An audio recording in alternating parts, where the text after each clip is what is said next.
It's Jeff Breedlove in conversation with Michael Mumper with Georgians for Responsible Marijuana Policy. Michael, thanks for joining us today. So happy to be here, Jeff. Thank you so much. Thanks, Michael. Tell us a little bit about Michael, the person, and tell us a little bit about Georgians for Responsible Marijuana Policy. Sure, Jeff. Well, Michael Mumper, I'm someone in long-term recovery myself, and yeah, I haven't worked in this field for a long time. I'm actually an MBA, and I worked in corporate for many years. And then I found my way to the nonprofit world, and I didn't find substance abuse prevention, treatment, recovery until about 13 years ago. And it's like, gosh, what took me so long? Because as someone like me who's been, sober and clean now for 32 years, this work really means a lot to me. Really everything.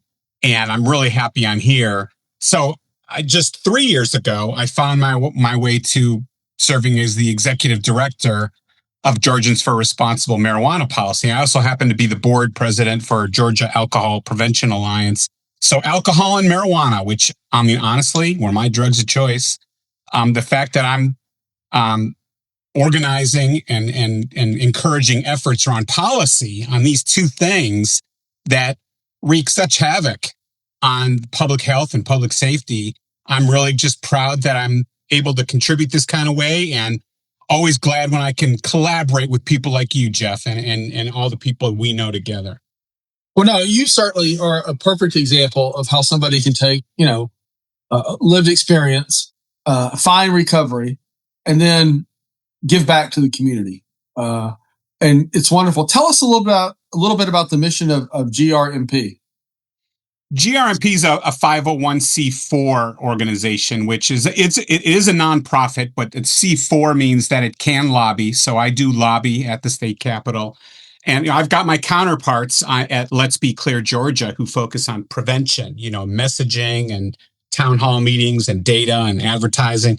But we're specifically about policy, and we're for responsible marijuana policy. So we recognize medical marijuana is legal in the state of Georgia, and it's got a place here. And what we try to do is encourage a science-based, public safety-based approach, learning from what hasn't gone right with marijuana policy in other states, and try to learn from that so that Georgians can implement the right policies that are grounded in public health and so forth.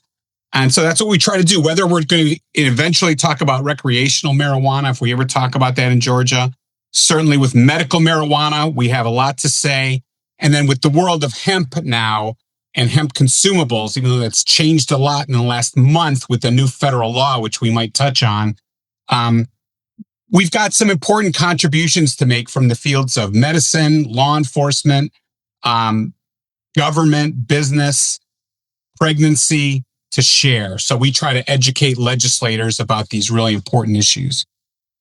And, folks that would watch our podcast, will range from a family member that's curious to learn about sort of what their loved one may be going through, to a loved one, to somebody in active addiction or early recovery who's curious about marijuana, all the way to all kinds of different stakeholders. And it really is. It's almost like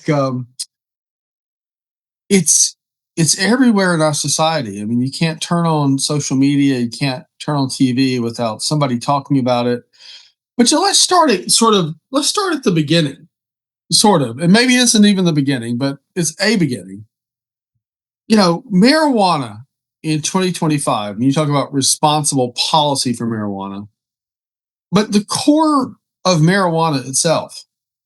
Some people say, well, look, what's in cannabis and marijuana in 2025 is very different than what was in there in the 70s and 80s and 60s. True or not? Oh, it's extremely different. Yeah, it's a completely different world. Back when I used marijuana 30-something years ago, typical joint would be like 3% THC. And, it's a really important question because, there's CBD and THC. Those are two of the 300 components of marijuana. And THC is the intoxicating one. CBD is not. And We're really 95% of us is just of our organization just concerned with the THC. We pretty much leave CBD alone.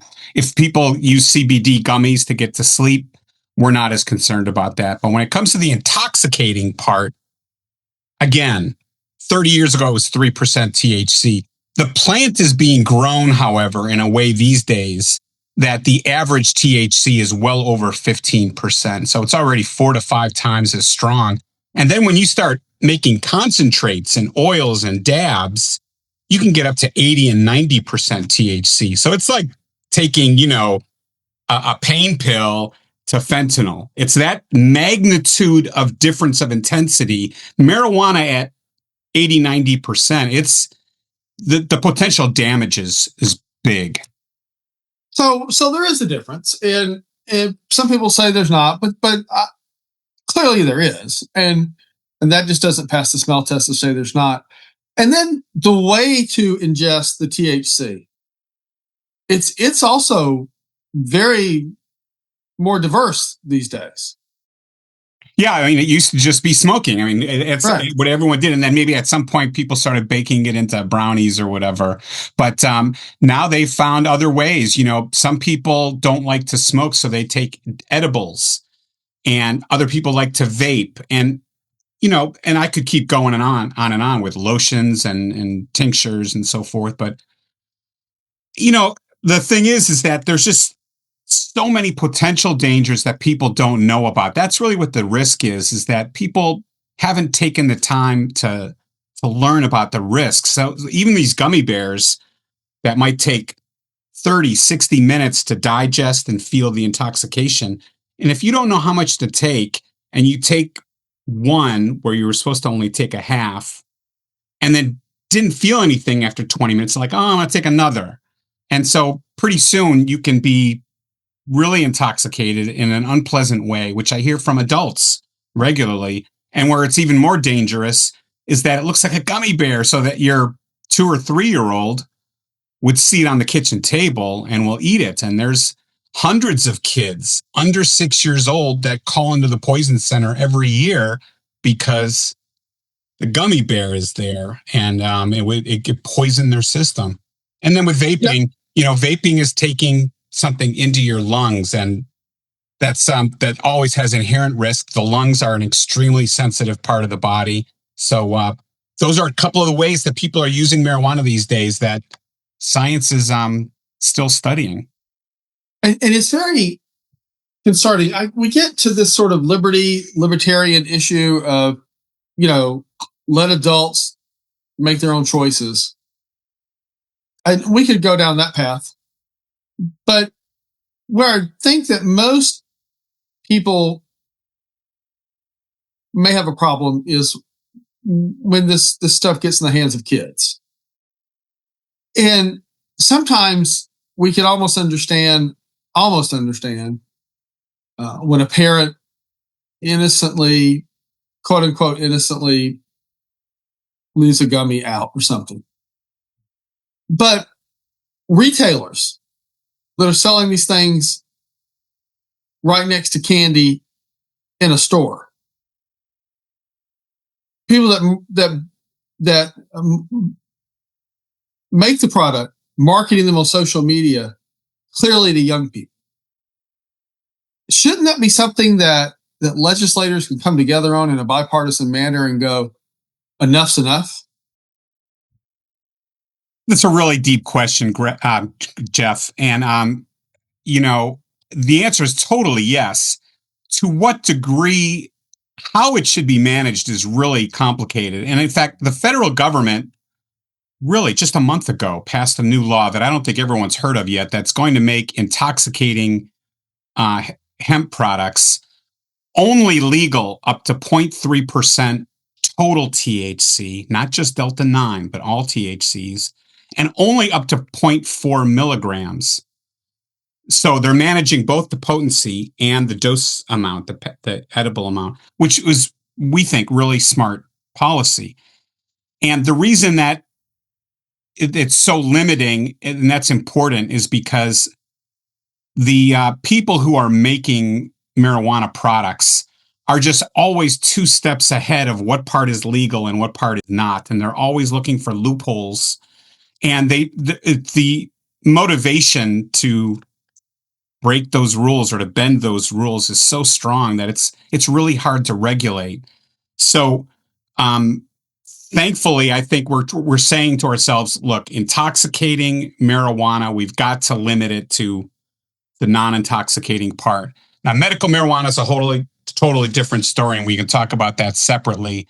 But I think I'm addressing your question that we need to regulate it, but regulate it in a way where kids just don't get it. Just because something is illegal under 21, kids find a way. Kids find a way. We know that. Right. I mean, I think until people in the recovery community, in particular, my brothers and sisters, get as concerned about access to some of these THC products with children as some of them are about access to a gun for a child. To me, there's no difference. They're both, responsible gun owners don't support leaving guns out where a kid can just get it. I mean, that's not responsible gun ownership. Well, if you want to make the case that an adult can do this product, we can have that debate, but it's not responsible to use that product and make them available to kids. It's just not. I would. It's a great point, Jeff. I mean, now, people will rightfully say, how many people die because of marijuana overdoses every year, and the number is not very high because marijuana doesn't have quite the capacity.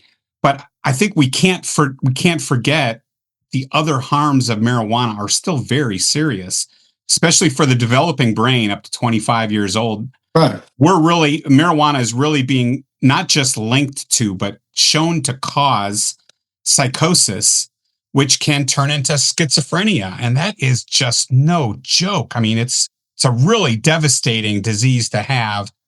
And that kind of goes to the other thing about the libertarian arguments that maybe even adults should have the right to choose. And, I can sympathize with these libertarian qualities. I mean, I appreciate them.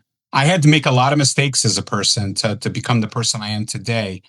And I think the argument I tend to fall on, however, is that, but when a drug becomes that addictive, and marijuana is way more addictive than people realize, we're taking away choice.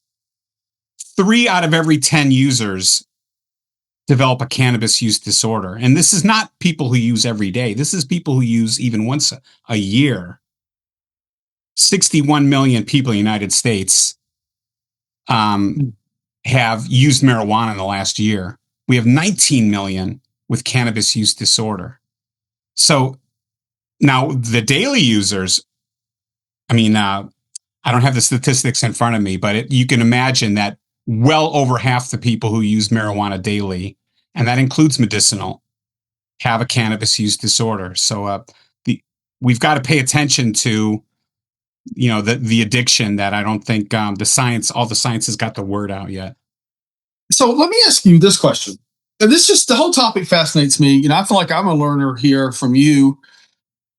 I think this is going to be cutting edge policy debates and discussions for years to come. I've been to several state capitals, and I've been to a lot of state capitals, but I've seen in several state capitals, otherwise great Americans. They have every right to do what they're doing, but they will have a day at the Capitol to promote legalization of marijuana at high THC levels for recreational purposes, no strings attached. Just let us do our thing. And I've seen them at the Georgia Capitol, and I've seen them in other capitals. And again, I'm not suggesting for a minute that they don't have a right to go to their capital and advocate for what they want to. They do. But that doesn't mean what they're advocating for is right. And, what's your message to somebody watching this that still doesn't quite get it, that we're talking about a different kind of product, same name, different stuff in it? They will literally stand up at their press conference and say, these zealots don't understand. Marijuana is not only harmless, it's good for you health-wise. it's something that everybody should feel comfortable you doing every day, and they say it in a public forum. What's your response to that? Jeff, the way I tend to look at this work, because we're all responsible. We're responsible. I don't know if we're all responsible, but everyone comes from a situation with their own personal thinking and their experiences that lead them to the way they believe. Let's just say a third of the people out there already think like I do, and I don't need to convince them of anything, or at least they're very open to that. A third of the people, I'll never change their mind, and because they just have a different experience, and I respect these people, and I just don't have a message. If you can't hear what I'm saying, that's okay. I mean, and there's a third of the people in the middle that are like on the fence about this, and are like they're really paying attention to. Okay, libertarian. I'm an adult. If I choose, I hear that, but I'm concerned about the causes of how marijuana might cause cancer or psychosis or other cannabis use disorder. So, we're speaking to the middle third, right? And the people who really want to legalize drugs in general, marijuana being one of them. I don't personally understand that. I don't think that's good for us as individuals, as families, as communities, as a country. But I don't think I have an argument for them. Well, what would you say to a legislator as to why your position of more responsible approaches to this policy versus just pass the bill and let us do whatever we want? Why should they not pass that bill? Well, to let them do whatever they want. Yeah. Well, I was just having a conversation at the Capitol this morning, and someone was asking about did we do the right thing in 2015 when we opened up the door to medical marijuana in the first place? And this was someone who works at the Capitol. And I said, I think the motivation was good. The motivation to help kids with seizures was a noble desire. So I totally give you that. I think where we've gone wrong is that for some reason, and I don't have my arms around this, the scientific research we're not giving as much credence as it deserves. And I don't know what to say. I'm a little stuck. I'm a little lost as to why we can discount evidence-based, peer-reviewed research to the degree we are. The FDA has not approved marijuana. It's approved there are three FDA-approved marijuana-based, either THC or CBD-based medicines that went through FDA approval, and I totally support them. And because they've been FDA approved and tested, medical associations support them. They're dispensed through a pharmacy where the pharmacist and the doctor that prescribed them are trained specifically on them. Marijuana has not gone through any of those. It's not tested like in FDA trials. It's not FDA approved. Medical associations don't support it as medicine. And it's not dispensed through a pharmacy by pharmacists who've been trained specifically in medical school about marijuana. So I hope you can hear that, I would say to the legislator, and consider that as you as legislators are passing these laws. That's a great point. And one thing about this whole, it's a couple of things. I mean, I remember distinctly in our home state of Georgia, there a couple of years ago now, God bless him, a state senator wanted to have some legalization bills, and they weren't going to pass. But the chairman of the committee said, "You know what? We'll have the hearings anyways," and they did, and the bill didn't move out of committee. There wasn't even a motion for the bill. It was technically two bills, and and I don't ever like to disparage members, but the fact is, the member presented a couple of quote studies, and they sounded good until another member said, "Well, let's talk about who paid for the study you're referencing." And when they showed the evidence of the survey, it was paid for by the industry itself. And the member had said that there were no academic studies, and this other member, maybe because of some people that were around the building, were able to show true academic studies by the University of Colorado in the first state refuted everything the legalization argument was about the benefits to the state of Colorado, but more interestingly, to the state of Kansas, which borders Colorado. Because people from Kansas were driving into Colorado, buying the product, quote unquote, legally, taking it back home to Kansas, where technically it wasn't a legal product, but they got it legally. They were having accidents. They'd go to the hospital. Ambulances would be called. Law enforcement had to go out. Well, all of these costs that were being offset in the Colorado budget for the revenue, well, they weren't in the Kansas budget. And communities all across western Kansas realized that their law enforcement and their healthcare calls were going up and up and up for marijuana calls. And they all knew the product was coming from Colorado. This stuff costs money, costs governments money, it costs businesses money, it costs insurance companies money, it costs families money. It seems like some people are trying to make money and will say or do anything to make some money. And society is going to have to pay a lot of money for the unintended consequences. What's your advice on how to talk to a policymaker about, well, it's one thing if you legalize some of this stuff, but are you going to put into provisions of law where they have to pay for the consequences of the legalization of items? Well, that's a really smart conversation, Jeff. And we try to have that conversation all the time because the tax revenues from potential legalization in any taxation, whether it's hemp, medical, whatever, there are revenues that go to companies and to governments. But there are costs though. And you're mentioning them. We tend to call them social costs because society pays for them, whether it's healthcare benefits, car crashes, ER visits, psychosis, aftermath. And one study out of Colorado that's well documented shows that for every dollar in revenue, there's $4.50 in social costs. And I don't know if that particular, I don't know how that study was done exactly, but the fact that these social costs are so big, as responsible legislators, we have to pay attention that if a policy is going to cause that much that we're asking our citizens to pay for, we should make sure that they know that before that we ask them to support this law. Thank you for bringing those up. No, it is. And, we have a few more minutes.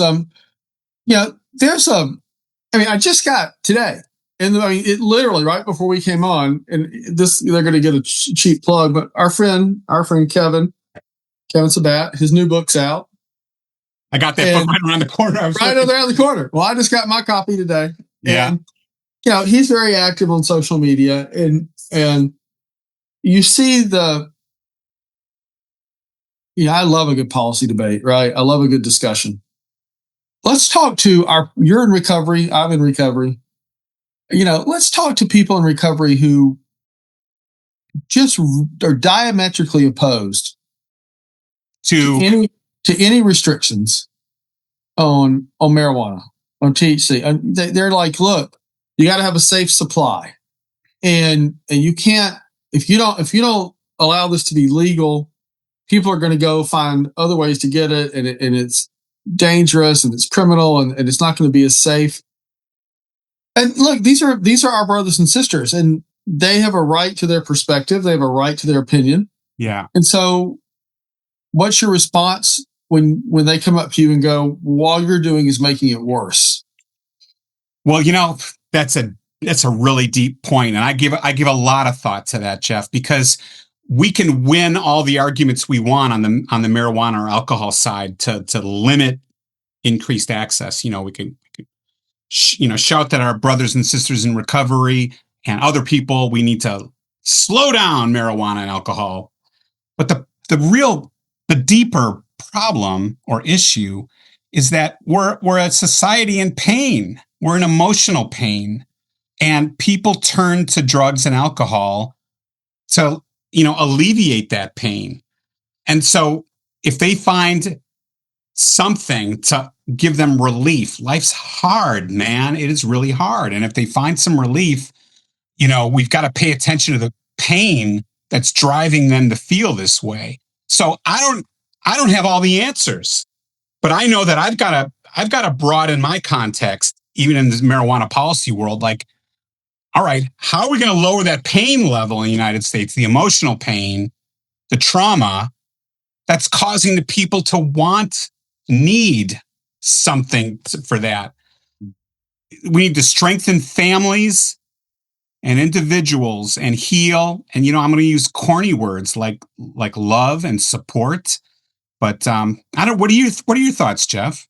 Well, I'm going to start with what you just said. When I went to treatment, and I've certainly talked to the head of the MANS program and my counselors, of course, post treatment. And, I appreciate now that at the core of what they were trying to do was and I'll say this for me personally and for men in general, where I was, they're trying to get men in touch with feelings. That feelings are such a big part of this whole thing, the whole thing. And understanding feelings and being able to process feelings, acknowledging feelings is so important to what underlines, I think, the addiction epidemic. The medical people tell us that most cases involve childhood trauma. And even if your case didn't, I mean, a lot of people do, and that's feelings. And so, I think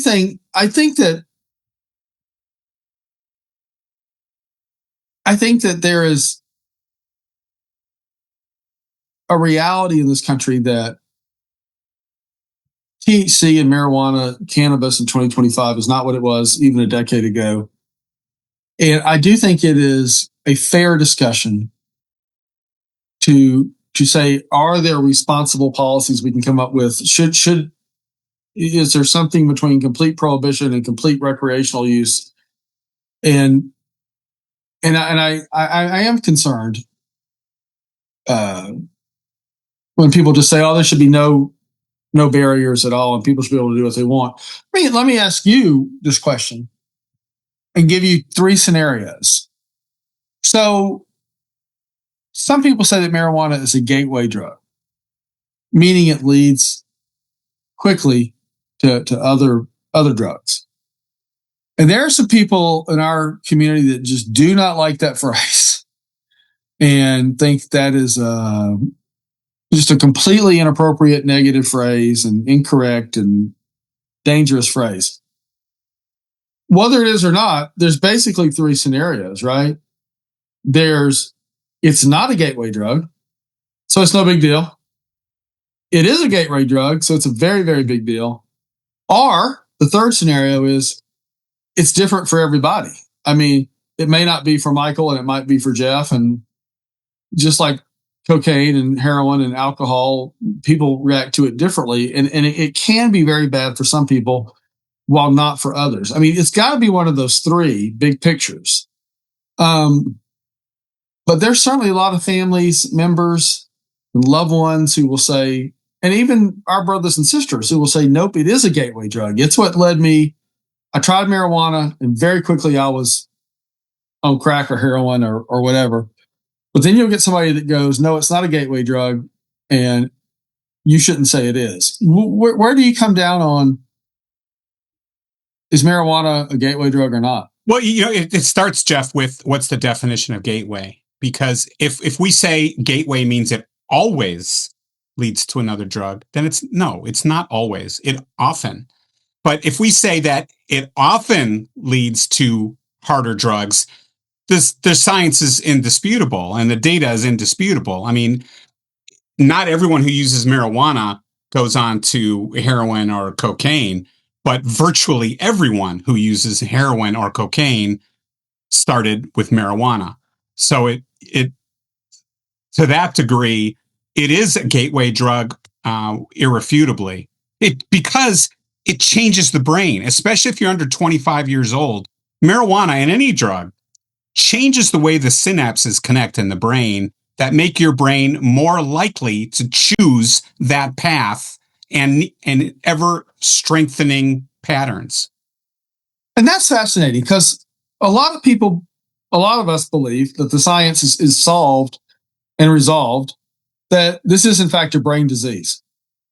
And we go to program after program and they show us the images of the brains. And I don't think anybody anymore in our community disputes the notion that this is a brain disease. But some people in our community act as if marijuana is exempt from an impact on the brain to the point you just made. And that seems to me to be completely unscientific. I mean, certainly marijuana has an impact on the brain the same as other drugs do. Am I wrong or right? It doesn't have the exact same impact, but it does. No, but it has irrefutably has an impact for sure. The science will show that for sure. And an impact that could lead to other behavior. Especially the growing evidence that should alarm people is psychosis, because psychosis it's a dangerous, scary shift in the way the brain works. And the fact that once you have one incident of cannabis-induced psychosis, it makes you incredibly susceptible that if you have a second one, you have a 50% chance of developing schizophrenia. And, frankly, schizophrenia, as I've gotten to know people whose children have schizophrenia, it is life-altering and in many ways not reversible, even if they quit using drugs after that. So we should be really paying attention to how marijuana can change the brain. And Michael, that's why I think the work that you and your colleagues at Georgians for Responsible Marijuana Policy do, and your colleagues in other states, is so important, because there are people who want to profit off of pain, who want to profit off of addiction. And there's people who honestly believe marijuana is a harmless substance. And somewhere between those two extremes are the rest of America. And they're just trying to find out what the truth is. And, you are helping force that discussion, have that debate. And I think it's important that debate be driven by science.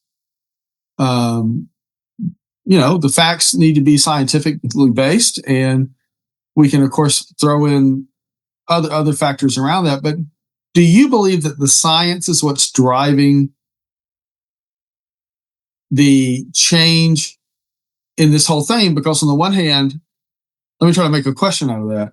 On the one hand, we need to trust the science and the studies, the true academic studies that are not biased, but also the science of the adulteration of the product is increasing. The THC is not the same in 2025 as it was in 2005, and certainly 1995 and 85.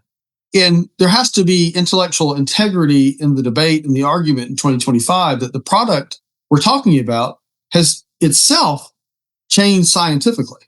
Yeah. Jeff, for sure, the science is extremely complicated around marijuana, and it's making it a much more deep conversation. And to point back for 1 second about Kevin Sabet's book and something you and I touched on earlier, it's because Kevin Sabet's book is about any drug. It's right. It's not just about marijuana. It's America's addiction to intoxicating products, because we're a nation in pain. And I think, speaking about the addiction and recovery movement in the United States, I think the recovery efforts are so important because they really bring light to the fact that we are people who are struggling, not just people in recovery, but including people in recovery. And we need to create an environment where we can talk about it. We're bringing support and love to each other. And that's got to be a part of this policy discussion, even though it's complicated and emotional at times. That's part of the underlying issue. So I know I took that in a slightly different direction, but I think it's an important exclamation point. No, it is.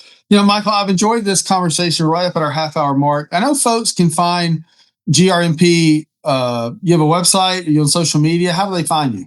Yeah. GA marijuana policy.org is our website. And we're on 4 different social media channels as well. So you're on social media. Well, that's great. So wonderful. Michael Mumper, you are leading a great discussion going beyond the borders of Georgia. Thanks for making time out of your schedule to talk with us today. And Michael, we always say that recovery is real. Recovery is real. Thanks, Jeff.